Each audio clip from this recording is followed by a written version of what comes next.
दुनिया की तमाम छोटी और बड़ी खबरों के लिए हमारे चैनल को सब्सक्राइब करना न भूलें और बेल का बटन जरूर दबाएं।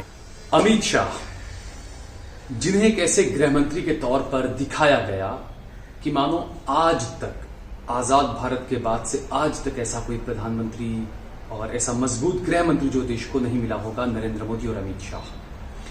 गृह मंत्री वो होता है कि देश भर की पुलिस और इसके अलावा जितनी भी जो जांच एजेंसियां हैं, चाहे वो एनआईए हो, चाहे वो सीबीआई हो, ये तमाम उनके मातहत आती है जो गृह मंत्री होते हैं। ऐसे में आज के दिनों में जो मामला चल रहा है महाराष्ट्र का और खासकर मुंबई का, जिस तरीके से आरोप लगा एक आईपीएस अफसर पर कि उन्हें जो है वो ये टारगेट दिया गया था कि वो 100 करोड़ रुपया जो है वो हर महीने या हर साल जो है वो सरकार को देंगे, गृह मंत्री को देंगे, महाराष्ट्र के गृह मंत्री को।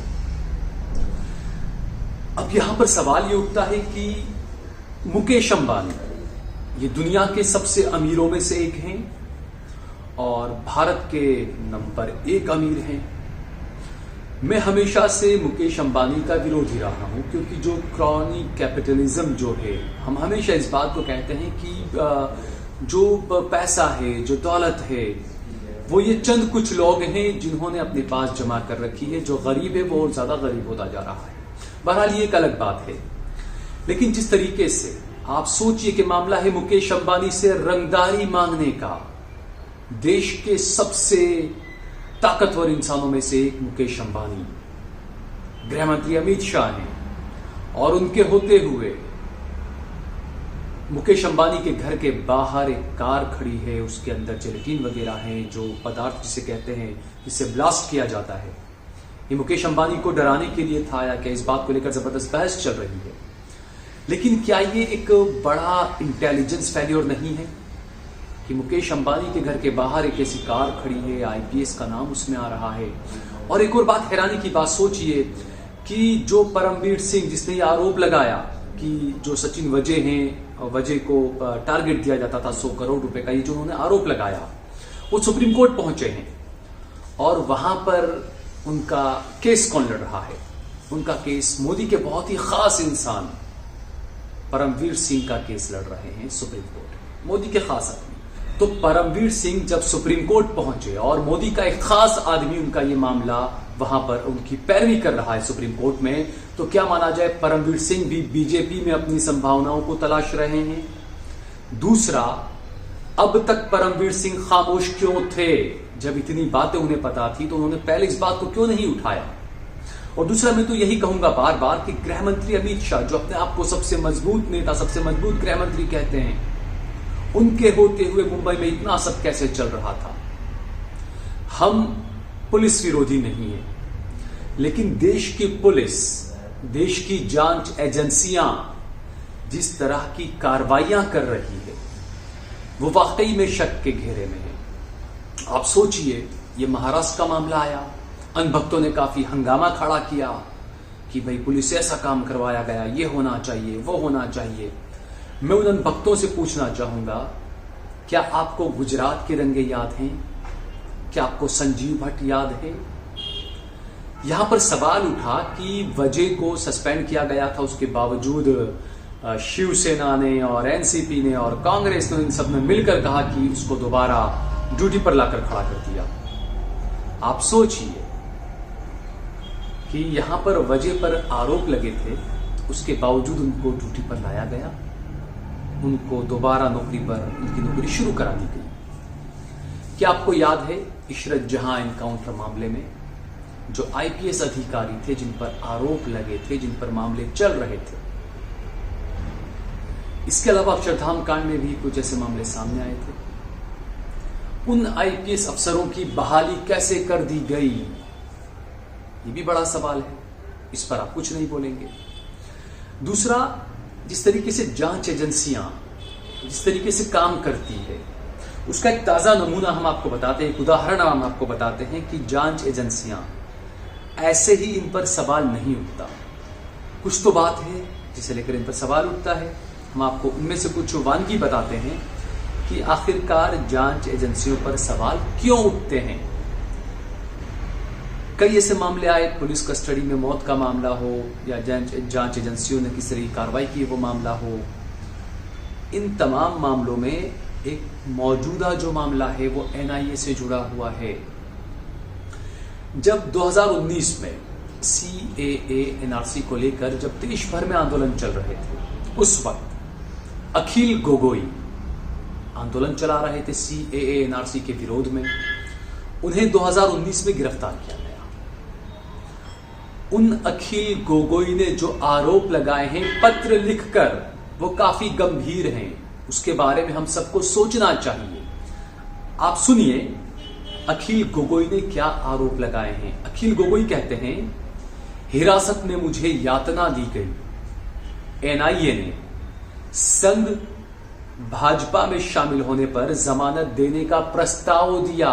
यह अखिल गोगोई के आरोप हैं। अखिल गोगोई ने कहा कि जब उन्हें गिरफ्तार किया गया उसके बाद एनआईए के अधिकारियों ने उनसे कहा कि आप भाजपा ज्वाइन कर लीजिए। सबसे पहले उनसे कहा कि आप आरएसएस ज्वाइन कर लीजिए, आरएसएस के लिए काम करिए। आपने देखा होगा कि जो नॉर्थ ईस्ट जो है, जो 7 सिस्टर जिसे कहा जाता है, जो 7 स्टेट जो हैं हमारे, वहां पर यह कहा जाता है कि वहां पर क्रिश्चियनिटी को काफी बढ़ावा दिया जा रहा है। तो एनआईए अधिकारियों ने अखिल गोगोई से कहा कि हम आपको 20 करोड़ रुपए का फंड मुहैया कराएंगे, आप आरएसएस के साथ जुड़ जाइए और जो क्रिश्चियनिटी को फैलाने के लिए जो मुहिम वहां चल रही है उसके विरोध में आप एक एनजीओ को बनाइए। ये एक एनआईए अधिकारी बोल रहा है। हालांकि इन आरोपों की हम पुष्टि नहीं करते हैं, देश लाइव इन आरोपों की पुष्टि नहीं करता है, लेकिन दी वायर की एक रिपोर्ट है, उसमें ये तमाम बातें कही गई है। उसमें कहा गया है कि अखिल गोगोई से कहा गया कि आपको 20 करोड़ रुपए मुहैया कराएंगे, आप एक एनजीओ बनाइए और जो धर्म परिवर्तन चल रहा है उसका विरोध करिए अपना एनजीओ बनाकर, हम आपको 20 करोड़ रुपया देंगे।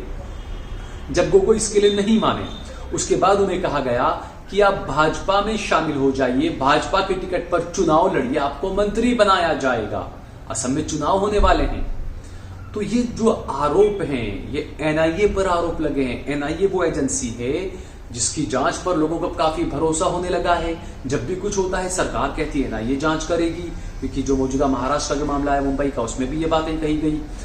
तो जो ये बातें सामने आ रही है, ये किस और इशारा कर रही है? हम बार बार इस बात को कहते हैं कि जो पुलिस होती है, जो वर्दी होती है, जो जांच एजेंसियां, पहले तो ये था कि सीबीआई को कहा जाता था कि ये केंद्र सरकार का तोता है, पिंजरे में बंद तोता है। उस वक्त यूपीए की सरकार हुआ करती थी, कांग्रेस की सरकार हुआ करती थी, बीजेपी आरोप लगाया करती थी। तो पहले ये कह सकते हैं कि कुछ जांच एजेंसियां जो उन पर सवाल उठते थे, लेकिन अब जो है वो पुलिस पर सवाल उठने लगे हैं। गृह मंत्री अमित शाह के रहते हुए किस तरीके से गांधी के गुजरात में जहां पर शराब की पाबंदी है, वहां पर शराब धड़ल्ले से बिक रहा है, नशे का कारोबार आसमान छू रहा है, नौजवान बिल्कुल नशे के अंदर, नशे की आदतों में मुब्तला हो रहे हैं, गिर रहे हैं, उनका घर बर्बाद हो रहा है।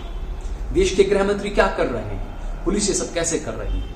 पुलिस का काम अब रंगदारी आ गया। कुछ वक्त पहले गुजरात के एक अखबार में खबर आई थी कि एक शराब का व्यापारी था। गुजरात में शराब पर पाबंदी है, लेकिन फिर भी वो गुजरात में शराब का व्यापारी था।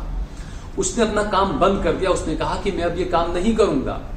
तो अखबार में खबर ये आई कि उस इलाके का जो पीआई था, जो पुलिस इंस्पेक्टर था, उसने उस शराब कारोबारी को बुलाया, उसको धमकाया और उससे कहा कि तू अपना शराब का काम बंद मत कर, तू अपने शराब के काम को चालू रख, बंद मत होने दो। ये तमाम क्या चीजें हैं? क्या देश के गृह मंत्री को ये नजर नहीं आ रहा है? पुलिस वाले अब रंगदारी लेने लगे हैं। पुलिस वालों की मर्जी के बिना क्या शराब का कारोबार, ड्रग्स का कारोबार क्या चल सकता है?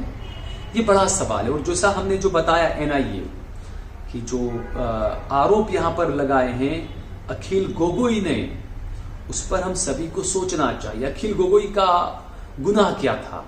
वो सीएए और एनआरसी का विरोध कर रहे थे असम में, और उसके बाद उन्हें गिरफ्तार किया गया 2019 में, और अदालत को बताए बिना उन्हें दिल्ली ले जाया गया। अदालत की कोई परमिशन नहीं, कुछ नहीं, उन्हें दिल्ली ले जाया गया और दिल्ली में उन्हें खूब यातनाएं दी गई। और जो आरोप उन्होंने बताए, ये तमाम बड़ी फहरिस्त है इसके, किस तरीके से उन्हें आरएसएस में जुड़ने का कहा गया, बीजेपी से चुनाव लड़ने का कहा गया। हम आपको बताएं कि 27 मार्च को जो है असम में पहले चरण का चुनाव होना है, और अखिल गोगोई जो है वो अपनी एक पार्टी बनाकर चुनावी मैदान में हैं, चुनाव लड़ रहे हैं, जेल के अंदर से चुनाव लड़ रहे हैं। तो आखिरकार इस देश में जांच एजेंसियां किस तरह से काम कर रही है, प्रधानमंत्री और गृह मंत्री, इनकी जो मंशा है उस पर बार बार सवाल उठाए जाते हैं, क्योंकि ये बात किसी से छुपी नहीं है। इस देश के जो गृह मंत्री हैं वो तड़ीपार रह चुके हैं, तो उनसे देश क्या उम्मीद कर सकता है। और दूसरा, उनके गृह मंत्री रहते हुए किस तरीके से गुजरात में आईपीएस बदनाम हुए, पुलिस अफसर जो बदनाम हुए, ये तमाम चीजें सबके सामने हैं। एक वो रिकॉर्डिंग भी सामने आया था जिसमें ये बताया जाता था कि उसमें अमित शाह का आवाज है, किसी लड़की का पीछा करने के लिए वो आईपीएस अधिकारियों से कुछ बात कर रहे हैं, इस तरह की बात आई थी कुछ। तो ये कोई नई बात नहीं है। जो अमित शाह जब गुजरात के गृह मंत्री थे तब भी ये तमाम चीजें होती थी और सर चढ़कर बोल रही थी ये चीजें, और अब जब अमित शाह देश के गृह मंत्री हैं तब ये चीजें, क्या ये कह सकते हैं कि क्या यही वो गुजरात मॉडल है जो पूरे देश में लागू किया जा रहा है। तो इसलिए जो है वो हम सभी को इस बात को बड़ी ही गंभीरता से समझना होगा और देखना होगा, बारीकी से समझना होगा कि आखिरकार देश में क्या हो रहा है। अगर आपको हमारा ये वीडियो पसंद आया हो तो इस पर कमेंट करिए, इसे लाइक करिए, इसे ज्यादा से ज्यादा शेयर करिए। अगर आपने हमारे चैनल देश लाइव को सब्सक्राइब ना किया हो तो हमारे चैनल को जरूर सब्सक्राइब करिए।